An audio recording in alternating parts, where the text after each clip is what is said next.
Yo, Hello. might be better. Yo, what's up? How you doing? Yeah, I'm doing pretty good. Yourself, man? Yeah, good. I appreciate the time on such, short notice. Yeah, no problem, man. Anytime, anytime. Yeah, so obviously you're a few weeks off your big contender series win. How long did you have to prepare for your contender series fight, roughly?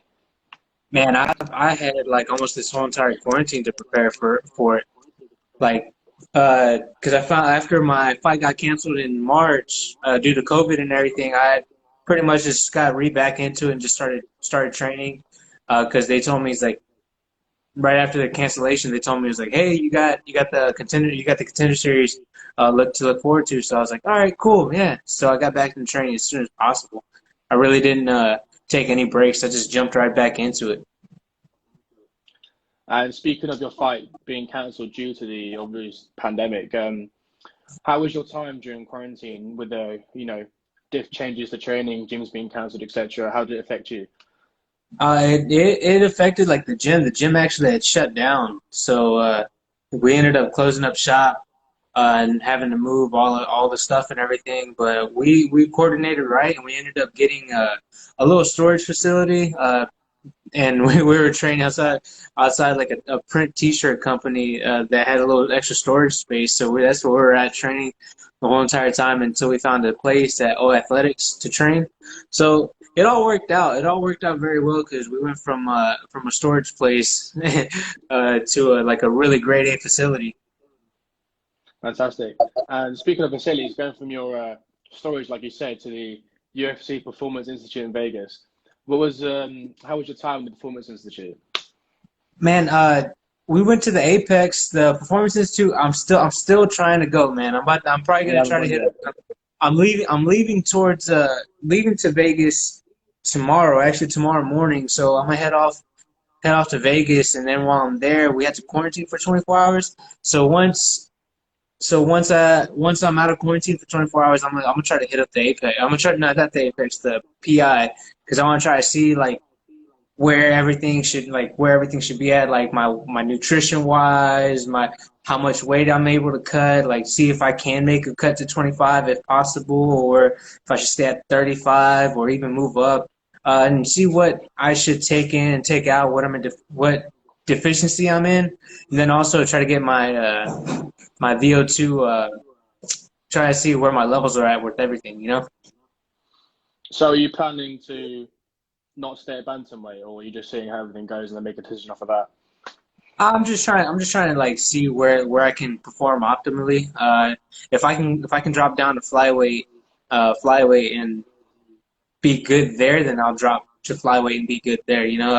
Like right now, personally, I don't think it's a good idea for me to drop down just because like for believe health reasons. But if it's possible for me to drop down to 25, I'll drop down to 25. But if there's also a way for me to stay at 35 and like be at the weight I'm at now, but also kind of like build a little bit of muscle and able to cut weight differently, if I'm able to pack on like 5 extra pounds and still be able to cut that 5 pounds like it's nothing, then I'll I'll I'll stay at bantamweight. But I'm just leaving my options open, man. I really don't want to just kind of just stick in one spot. I'd like to just try to expand my options because you go to flyweight, the flyweights are kind of like they're not really too, how do I say it? They're not, the division's not deep, so it'd be easier to get the belt. so uh so it's easier to get the belt, but man, I always loved 35. 35 was felt comfortable to me. Uh I want to face these killers in the 35 division, but if you want the quick notoriety, I can drop down to 25, but I don't really want to do that. If anything, I would rather move up because I love to eat.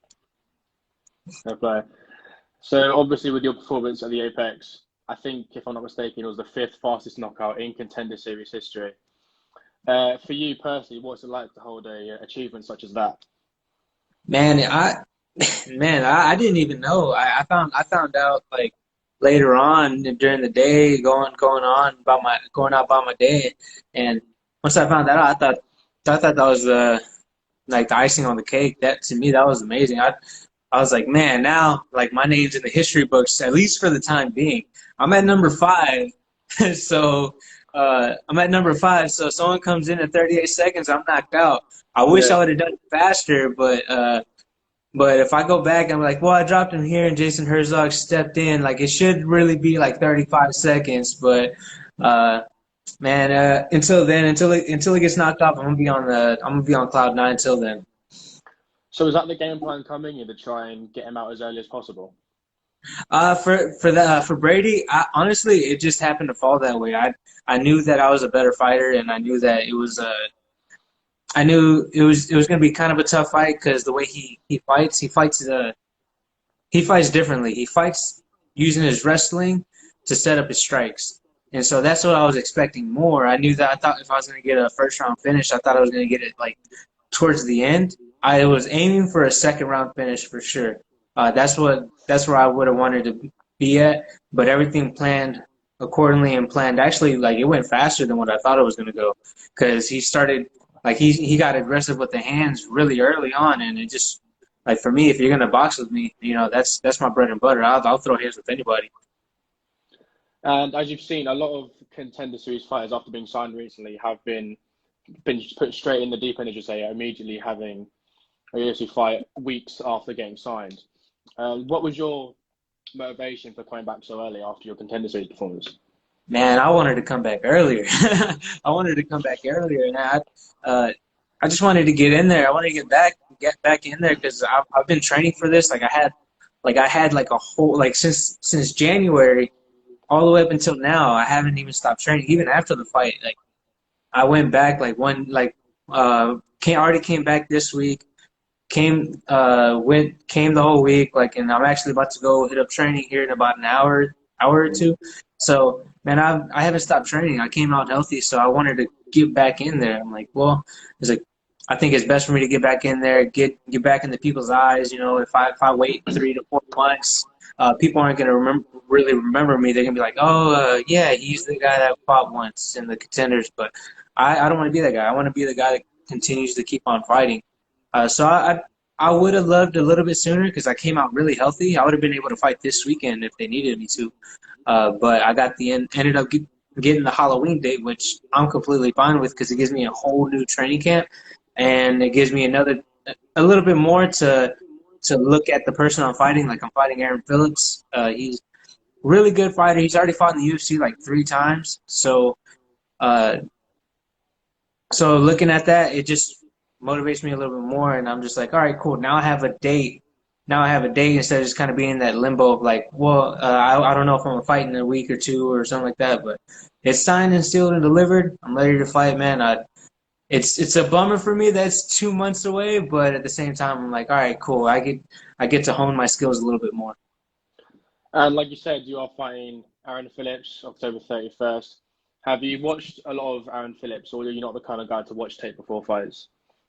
I've only recently started to watch tape. I've never really cared because in the regional scene, your opponent can switch like that. It switches Mm. overnight. Like one day you're just supposed to be fighting this top contender, and next minute it's the week of, and you got the guy pulled out, and now you got to fight this other guy. So I never really had looked too much into tape, but since it's like the UFC, like even with Brady was my second and third opponent. Uh, like once it was made official, once I had like kind of like the week of the contenders fight, that's whenever I really started watching his tape a little bit more. But with Aaron, it's 2 months away. I might as well just get a head start and just start looking at the fights. So like just so I can get a grasp of what I'm walking into. I like the uh, I like the matchup very well for me. He's a striker. A lot of these people always want to try to wrestle me, and I've been known to turn strikers into wrestlers really quickly. So I'm ready to go in there and showcase my skills. For sure. And obviously, like you said, with Phillips, you're obviously looking, you said, to exploit your boxing or kickboxing against him being a kickboxer. Do you want it to be a kind of like that barn burner kind of fight, to be staying on the feet, shot for shot kind of thing? Because sometimes we have strikers against strikers, turns to wrestling match, vice versa. I assume Yeah. you're obviously not looking for it to be that way. No, no. Look, it's either I want a performance bonus or a fight at night. I want him to be able to take it. Like, if I don't knock him out, I want him to fully be able to take the shot so he can dish him back so he can get a fight of the night. Because, dude, that 50,000 in the bank, man, would be really, really nice. Would be really, really nice. So, if he can take the shot, it'd be cool to have a fight at night. Like, especially it kind of gives like it's a fan favorite type of fight. People will want to remember you and all that stuff. But at the same time, I want the knockout, man. If I get him out there pretty fast, I'm pretty sure I can get a performance bonus. So that's the way I like to fight, man. And like the Kyle Estrada fight, the dude was tough. Like my last LFA fight, that dude was tough. He could take a shot. So it made for a really fun fight. It made for like a really fun, like aggressive style type of fight, and people loved it. And for me, I did love that fight. Looking back, I'm like, well, I could have done this better, but that was a fun fight for me at the time. But I'd rather just be starching these guys because I don't get paid overtime. No, of course. In the Contender Series, do you get any bonuses in the Contender Series or not? I don't think No, you man, I do. should have asked for one though. Yeah. Obviously, you were in the back. Dana White called your name out. You're one of the, if not the most obvious option to get signed on that night. I've got to ask you, what's Dana like? What's Dana White like? Man, pretty cool, man. We barely had even spoke. It wasn't like I sat down and talked with him, but as soon as I walked up to him, shook his hand. He's like hell of a fight kid. Like, dude, you look really good. And then after that, took a picture with him, and then from then just kind of went on about. Pretty cool. Like he seems like a pretty cool guy. But I guess if you put on great performances, I'm pretty sure he's gonna like you a lot more. So, yeah. And also, I was wondering, obviously due to the obvious pandemic, the UFC are taking fight week and and events coming up to that a lot differently. I was wondering, what was your experience like with your fight week and weigh-ins and all that stuff compared to your previous LFA events and stuff? Man, it was very, very weird. Cause well, one, I'm fighting on a Tuesday. Every time I fought, it's always been on a Friday or Saturday. So Mm. my weight cut and like my whole week usually starts on a Monday. So I'm usually just kind of just always like, all right, cool. The beginning of the week, I get to do this, this, and this. Like my weekend, like I can eat this amount of much, and the week of, and like I got to cut down this. But on Saturday and Sunday, I was cutting weight, and that to me was like very weird. It just felt weird. Like times felt different, and then also going over there 2 hours difference. But that was the weird part. But the everything else, just man, you had to be quarantined in your room, and like we did have Sunday to go walk and go do whatever we wanted, but until then, like everything else was you're just quarantined in your room until the fight. Uh, I got tested 3 times. 3 times I got tested. So I got tested when I first got before I got there. They sent out a COVID test package, and then when I got there, I got tested, and then when we weighed in, right after we weighed in, we got tested. So yeah, it was kind of weird, kind of surreal, but then also just the whole amount of precautions that they took. Like it looked exactly how I imagined a quarantine is supposed to feel like or is supposed to look like because they had tents all around. Like you got to go test over here. Here's a place where you drop off all the packages. Uh, Over here is your check-in. It was a weird experience for me. I felt like it was one of those zombie movies for a second. Going through the airport and everything, like it was so dead. Like Vegas looked so dead. It was super weird, super super weird. And you're mentioning your weight cut instead of being on the weekend instead of the Wednesday, Thursday, or that week before. Did you find that weight cut a bit easier or a bit more difficult due to the change? Well, I found it a bit more easier, but also it was a little different with the Vegas weather. Like the Vegas weather kind of made it a little bit more difficult. I'm used to like the humidity of Houston, so I'm able to see my sweat. Like I'm able to feel the weight coming off. But whenever I was over there, I felt like I couldn't get anything off until I switched up my approach.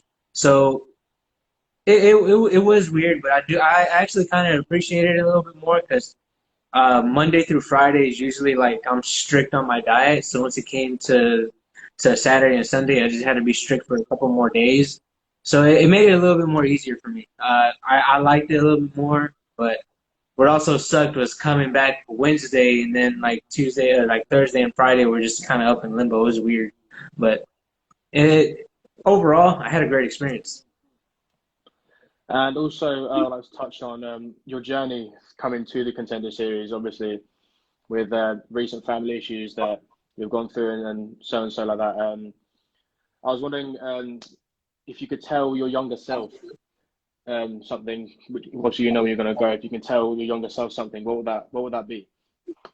And I would tell my younger self to keep trusting the process because there was points and times where I felt like giving up. Like I felt like there was nothing I could do. Like I felt like I was so far away from where I wanted to be and where I was going, and but I couldn't see the bigger picture. There was a lot of times where I should have gone and done stuff where I didn't do. There was opportunities that I should have taken that I didn't take. But also I would just tell my younger self, hey, look, the journey that you're on right now, you take it. Don't worry about anything else. Don't worry about what anybody else has to think. Don't worry about like this opportunity, that opportunity. Don't worry about any missed opportunities. Just keep going. Trust the process. You're gonna get there. Because there's points and times where like I think it was after uh, I think it was after like my second loss where I was really contemplating on like just stopping and just working, going into the plants, being a plant worker and stuff like that, and like just kind of having a life that I didn't really want. So I just tell my younger self like, look, just put more emphasis into this. It's gonna pay off. Like you might not see it now. You might think you're too old or this and that, but you're not. Just keep going. Just keep going. You have nothing to lose. And at the time, I didn't. I thought I had everything to lose, but I really didn't have anything to lose. And a few more questions for myself. Do you have a prediction for your fight against Phillips? Oh How man, you like first this round guy? knockout.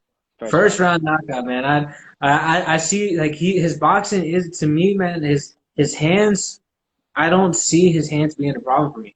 His kicks, he looks like he kicks like a mule, but man, I just can't give him space. And once I don't give him space, he's not gonna be able to get his kicks off, and I'll sleep him, man. I don't think there's a lot of people in the 35 division that want to stand with me. So I really think I drop him and I finish him in the first. And also, do you watch other fight cards, or are you kind of guy to keep to yourself a bit? Come again? Do you watch any other UFC events at all? Oh Any yeah, any other yeah, yeah. fights? Yeah. Oh yeah, I love watching fights, man. That's my thing. Like I'm usually never doing anything else other than just watching fights. I like watching all these fights, man. Especially if it's in my division, I have an interest in it. But I like watching other people, and other people.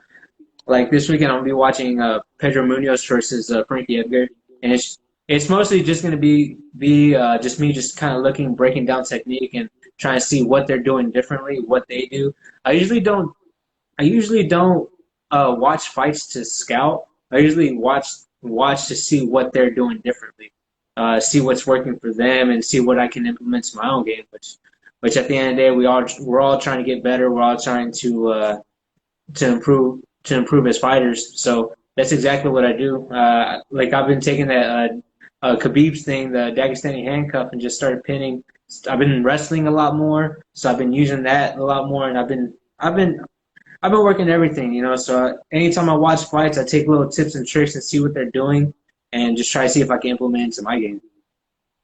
And do you have a prediction for Munhoz and Edgar? Obviously, Edgar being his 135-pound debut. Munhoz is a pretty stud in the division. How do you find this one going? Man, I think Frankie Edgar gets a decision. I think he gets a unanimous decision. If anything, I think he might get the,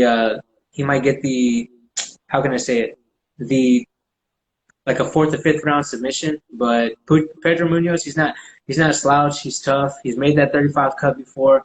I don't know if that 35 cut for Frankie is any like kind of diminishing for him, but if it is, you might see Pedro Munhoz knock him out too. But Frankie Edgar, he's really light on his feet, he cuts angles a lot. But I'm gonna go ahead and give him the 5-round decision. Sure. And before I leave you, do you have any sponsors, anything like you like to shout out before we finish? Oh man, my biggest one is HKA USA. Their fight gear, man. They sent me a whole bunch of training gear for my whole fight camp, and it was really good. It was a blessing, man. They helped me out whenever like I needed it. Like I absolutely needed new gear, shin guards, boxing gloves. All my stuff was ripping up, and they sent some to me, which I'm very grateful. Man, another one that I enjoyed is Ball Wash. Man, they have some great soap. It's called Ballsy. They have great soap. So man, like it's helped my skin out a lot. So that's one sponsor that I was really loving. So yeah, them two, and then got to give a big shout out to my coach Sauce Elise. You know, if it wasn't for him, I wouldn't be in the position I'm in. And also my management team at Iridium Sports with Jason House and all those guys. They've done a great job. They helped me get to this position. Super blessed. There we have it, guys. Adrian Yanez, appreciate the time, man, especially on literally, I messaged you about 10 minutes ago. So, appreciate it all the same, man, and good luck in your fight. Yeah, man. Thank you very much, man. Have a good one. Cheers. Thanks a lot. You too, man.